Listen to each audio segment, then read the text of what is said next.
She texted, "I pawned your Rolex to pay for my student loan payment.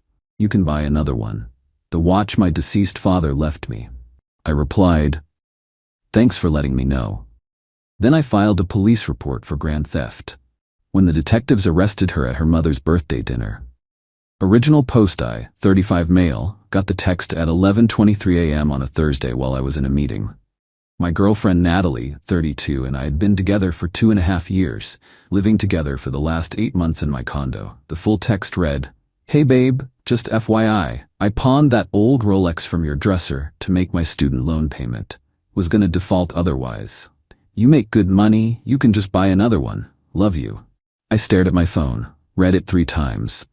That old Rolex was a 1971 Submariner my dad wore every day until cancer took him 18 months ago. His final gift to me. The last thing he ever gave me. I excused myself from the meeting, walked to the bathroom, and sat in a stall, just processing. Then I typed back, "Thanks for letting me know." She responded with heart emojis and, "Knew you'd understand, babe. You're the best." I didn't respond. Instead, I called my lawyer friend Derek. She pawned my dad's watch without permission. That's theft, right? How much is it worth? About $12,000 market value. That's grand theft. Felony territory. You sure you want to go there? She knew what that watch meant to me. Then document everything. Screenshot the texts. File a police report immediately. I went back to my meeting, somehow got through it, then drove straight to the police station. The officer taking my report looked sympathetic. "She admitted to it in writing?" "Yeah." I showed him the texts. "And she doesn't own the watch? Not a gift to her?"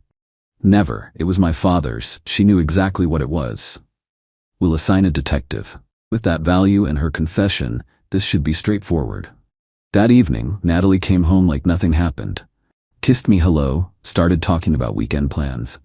"How was your day?" she asked, unpacking groceries she'd bought with my credit card, as usual. "Interesting. Yours?" "Good. That loan payment stress is finally gone. We should celebrate." Like she'd contributed anything to our finances in 2 years. "Sure, let's celebrate this weekend." She beamed and started making dinner. I sat there watching her, this woman who'd stolen the most precious thing I owned, and thought heart emojis made it okay. Update 1. 2 days later. Detective Morrison called Friday afternoon. Professional, thorough. "Mr. Turner, we've confirmed the pawn transaction. The shop has the watch, and they've placed a hold on it. The paperwork shows your girlfriend's signature. She used her ID, received $3,200. The watch is worth $12,000. Pawn shops. But here's the thing, she told them it was hers. That's fraud on top of the theft. We have enough for an arrest warrant." "When?" "We'd like to move quickly before she knows you've involved law enforcement." "Does she have any travel plans?" I almost laughed.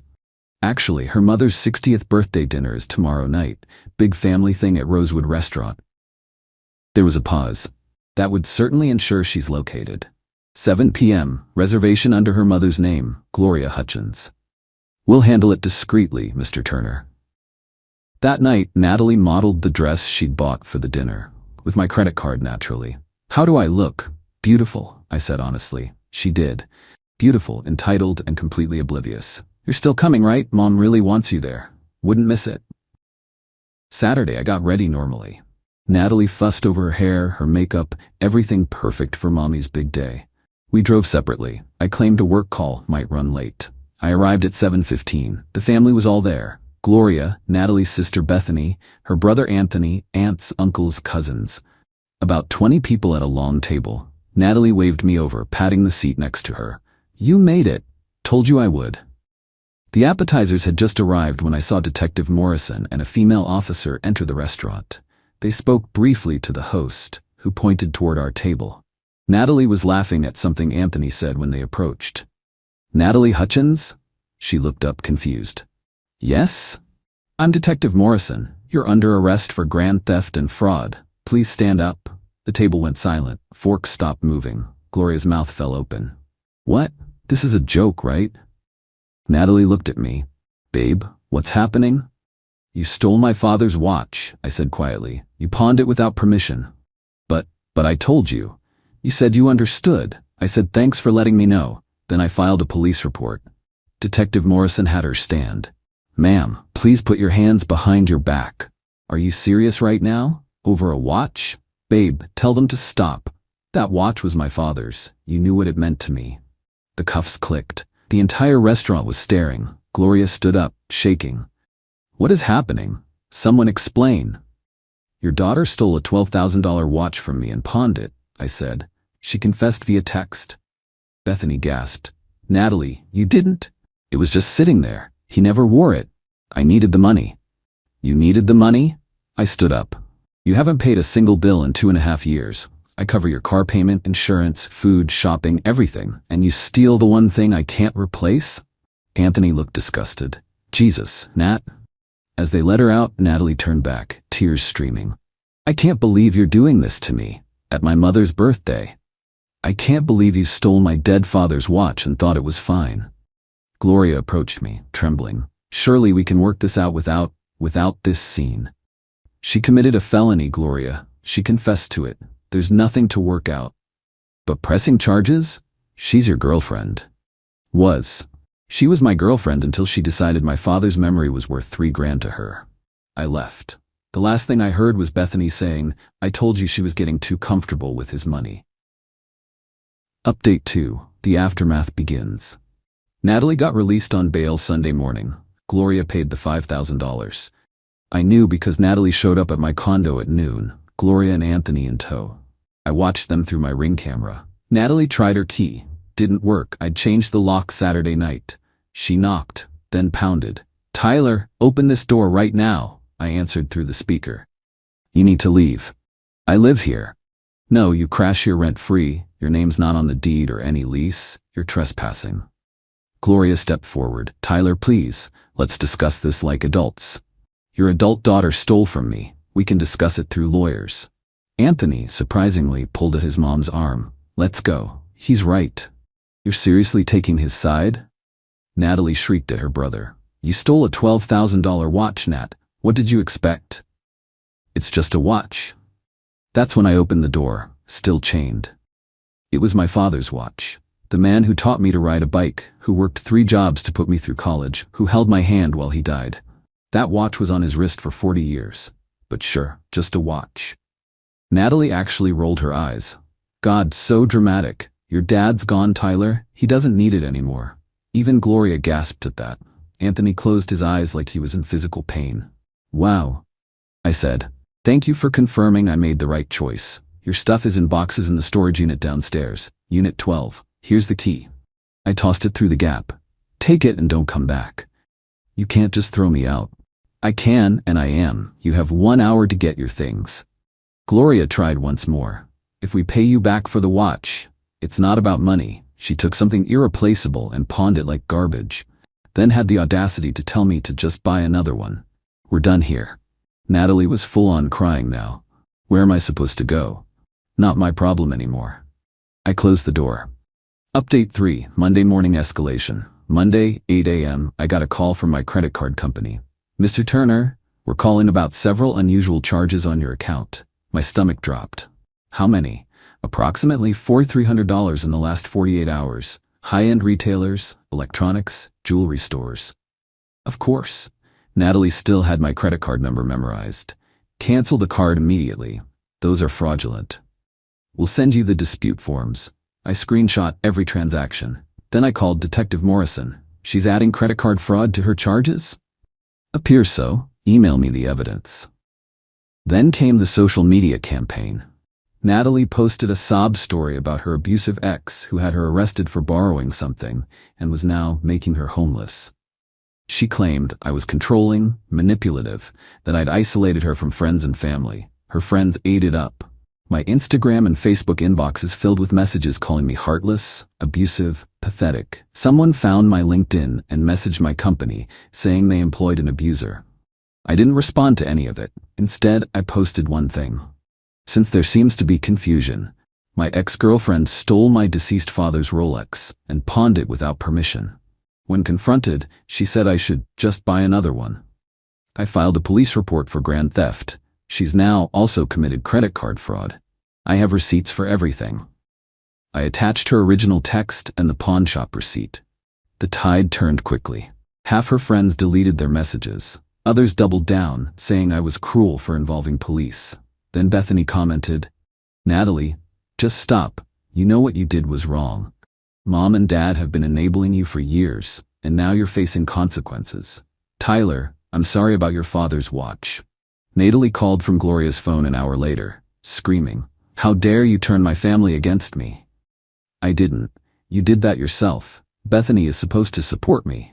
Maybe she's tired of watching you use people." "I didn't use you. I loved you. You loved my wallet. There's a difference. You're going to regret this. I'll make sure everyone knows what kind of person you really are." "Good luck with that. I have your confession in writing." She hung up. That afternoon, my company's HR called. They'd received an email from Gloria claiming I was harassing her daughter and creating a hostile situation. She demanded they take action. My manager, James, was cool about it. I showed him everything: the texts, the police report, the credit card fraud. "Jesus, Tyler, your ex is psycho." "Yeah, learning that the hard way. We'll handle this. Don't worry about your job."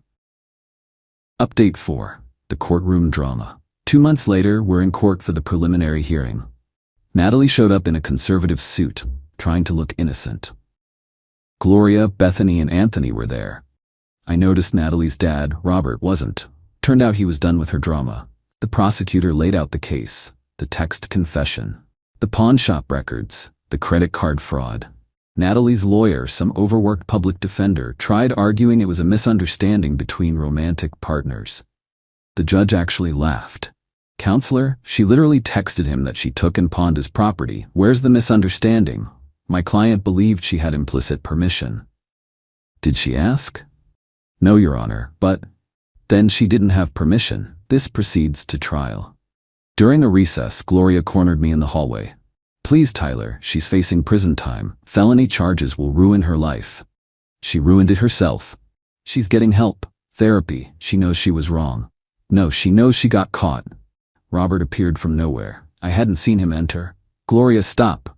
The girl needs to face consequences for once in her life." "Robert, she's our daughter, and we created this monster by never saying no to her." "Tyler, I'm sorry about your father's watch. That was despicable." Natalie saw her dad and rushed over. "Daddy, please tell him to drop the charges." Robert looked at her sadly. "I paid for law school you dropped out of, business school you dropped out of, covered your rent until you moved in with Tyler. When does it end, Natalie? So you're abandoning me too? I'm letting you face the consequences of your actions. Maybe you'll finally grow up." The trial was set for 3 months out. Natalie was offered a plea deal: 1 year prison, 2 years probation, full restitution. Her lawyer advised taking it. Update 5. The unraveling. While awaiting trial, Natalie spiraled. According to Anthony, who reached out to apologize for his sister, she was bouncing between Gloria's house and friends' couches. Nobody wanted her long term. She got a job at a clothing store. Lasted 2 weeks before being fired for stealing inventory. Apparently, she felt underpaid and decided to compensate herself. That triggered a violation of her bail conditions. Back to court. The judge was not amused. "Miss Hutchins, you're facing felony theft charges and you commit another theft? It was just a few shirts, Your Honor." Theft is theft. Bail is revoked. Natalie spent the next 2 months in county jail awaiting trial. Gloria called me crying. "She's in jail, Tyler. Actual jail. Are you happy now?" "I'm indifferent, Gloria. She made her choices. How can you be so cold? How can you still be enabling her? She's 32 years old." The trial finally came. The prosecutor presented everything methodically. The texts, the pawn records, the credit card fraud. Character witnesses testified about the watch's significance. My uncle talked about how my dad wore it every day for 40 years, how he'd specifically wanted me to have it. Natalie's defense was basically that she didn't think I'd mind, that I was overreacting, that couples share property. The prosecutor destroyed that. "Miss Hutchins, did you ask Mr. Turner before taking the watch?" "No, but did you tell him before pawning it?" "I told him after." "So you took it secretly, pawned it secretly, then informed him after the fact?" "When you put it like that, how would you put it?" "I needed the money." "So you stole." "It wasn't stealing. Taking someone's property without permission is literally the definition of stealing." The jury deliberated for 2 hours. Guilty on all counts. Update 6. Sentencing and consequences. Sentencing was brutal. The judge considered the violation of bail, the additional theft, the complete lack of a remorse. Miss Hutchins, you've shown a pattern of entitlement and disregard for others' property. You stole a family heirloom, showed no genuine remorse, committed additional crimes while on bail, and throughout these proceedings, you've blamed everyone but yourself. 18 months in state prison, 3 years probation, full restitution of $12,000, plus the $4,300 in credit card fraud. Natalie collapsed. Gloria wailed. Robert sat stone-faced. Anthony just shook his head. Bethany wasn't even there. She'd washed her hands of the situation. As they led Natalie away in cuffs, she looked at me one last time. I hope you're happy. You destroyed my life over a stupid watch. I didn't respond. There was nothing to say. Gloria followed me out. She loved you, you know. No, Gloria, she loved what I provided. There's a difference. You could have just talked to her. I could have, but she could have not stolen from me. She made the first choice. Update 7. The aftermath. It's been 6 months since sentencing. I got the watch back from the pawn shop after the trial. Cost me the $3,200 Natalie got for it, plus interest and fees. Almost $4 grand to recover my own property. Worth every penny to have it back. Natalie's in minimum security women's prison. Gloria writes me letters, still trying to guilt me into asking for early release. I don't respond. Anthony reached out last month. We actually grabbed a beer. I'm sorry about all this, man. Natalie, she's always been like this. Taking what she wants, expecting others to clean up her messes. Sounds like you've dealt with it longer than me. My whole life, she stole my bike when I was 10 and sold it for concert tickets, told me I was too old for it anyway. And your parents did nothing? Mom made excuses. Dad was always working, classic dynamic. You turned out okay though, because I saw what not to do. Bethany sent me a message on Facebook. I know this might be weird, but thank you. Natalie needed this wake-up call. Maybe she'll finally learn. Also, I'm sorry about your dad's watch. That was unforgivable. Robert divorced Gloria. Apparently, this was the last straw in a long line of enabling behavior he couldn't watch anymore. Gloria blames me for that too. I'm doing okay. Still processing the betrayal, the entitlement, the complete lack of empathy she showed. My therapist says I handled it well, though. Stood my ground. Didn't let guilt make me cave.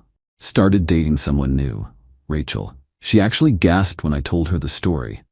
She pawned your dad's watch and thought that was okay? Yeah, said I could buy another one. That's sociopathic. That's Natalie. Rachel wears a Timex, pays her own bills, asks before borrowing my phone charger. The bar's underground, but she clears it easily. Got a letter from Natalie last week. First one she sent. It was exactly what you'd expect. Tyler, I've had time to think in here.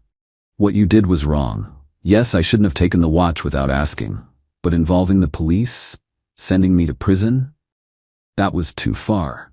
You destroyed my life over an object your dad doesn't even need anymore. I'm suffering in here while you're living your life. Is that justice to you? Your dad would be ashamed of how cruel you've become. I made one mistake and you ruined everything. When I get out, I'll have nothing. No job prospects with a felony, no home, no future. I hope you're satisfied. Despite everything, I forgive you. Maybe someday you'll realize what you've done and forgive yourself. Natalie. Still no actual apology. Still no acknowledgement of the betrayal. Still positioning herself as the victim. I didn't respond. But I did take a photo of me wearing my dad's watch and post it on Instagram with the caption, "Some things are irreplaceable. Garden carefully." Bethany liked it.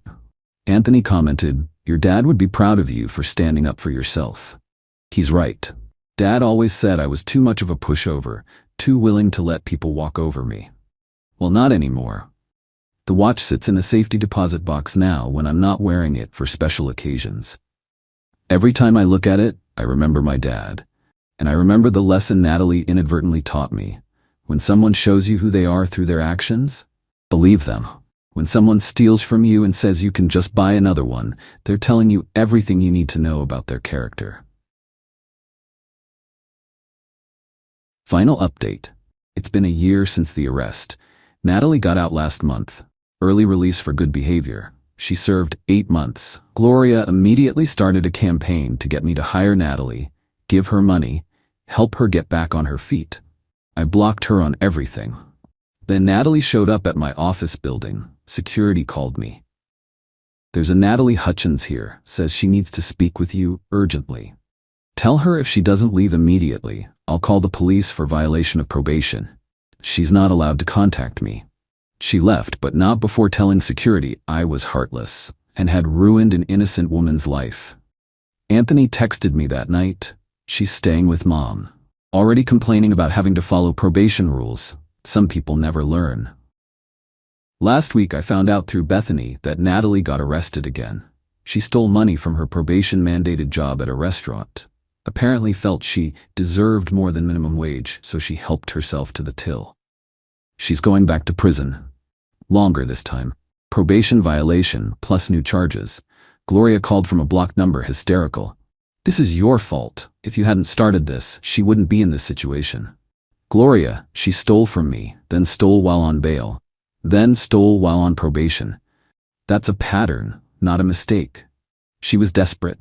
She was entitled. There's a difference. "You're evil. I'm done. Don't contact me again." I hung up and immediately filed for a restraining order against Gloria too. Enough is enough. Rachel and I are moving in together next month. She insisted on showing me her credit report and bank statements first. I want everything transparent, no surprises. "You don't have to. After what you went through?" "Yes, I do. Trust but verify, right?" She's the opposite of Natalie in every way. Responsible, empathetic, independent. She saw my dad's watch and immediately understood its value wasn't monetary. "It's beautiful. The scratches and wear, that's your dad's life on that watch." "Yeah, exactly. I'm glad you got it back." "Me too. Robert reached out recently. We had coffee." "I failed her," he said quietly. "Gave her everything, never made her earn anything. Now she's in prison because she never learned actions have consequences." "You can't blame yourself entirely." "Can't I?" Every time she stole or lied as a kid, Gloria made excuses, and I just worked more, avoided the conflict. Now look where we are. She's an adult. Her choices are her own. "True, but we shaped the adult she became. You did the right thing, Tyler. Maybe if someone had done it sooner." He didn't finish. Didn't need to. Life's good now. Peaceful. Drama-free. The watch sits in my safety deposit box except for special occasions. My dad's birthday, Father's Day, the anniversary of his death. When I wear it, I think about him. His work ethic, his integrity, his refusal to let anyone take advantage of him. He'd be proud I didn't let Natalie get away with it. Proud I stood my ground. Proud I protected what he left me. Sometimes the best revenge isn't elaborate. It's just refusing to be a victim. It's saying no and meaning it. It's letting someone face the consequences they earned. Natalie thought she could take what was mine because I'd always given her everything else. She thought wrong. And she's paying for that miscalculation. That's not cruel, that's justice. The watch ticks on, keeping perfect time, just like it did on my father's wrist for 40 years. It'll tick on my wrist too, and someday my son's. Because some things are meant to be preserved, protected, and passed on, and some people are meant to be left behind.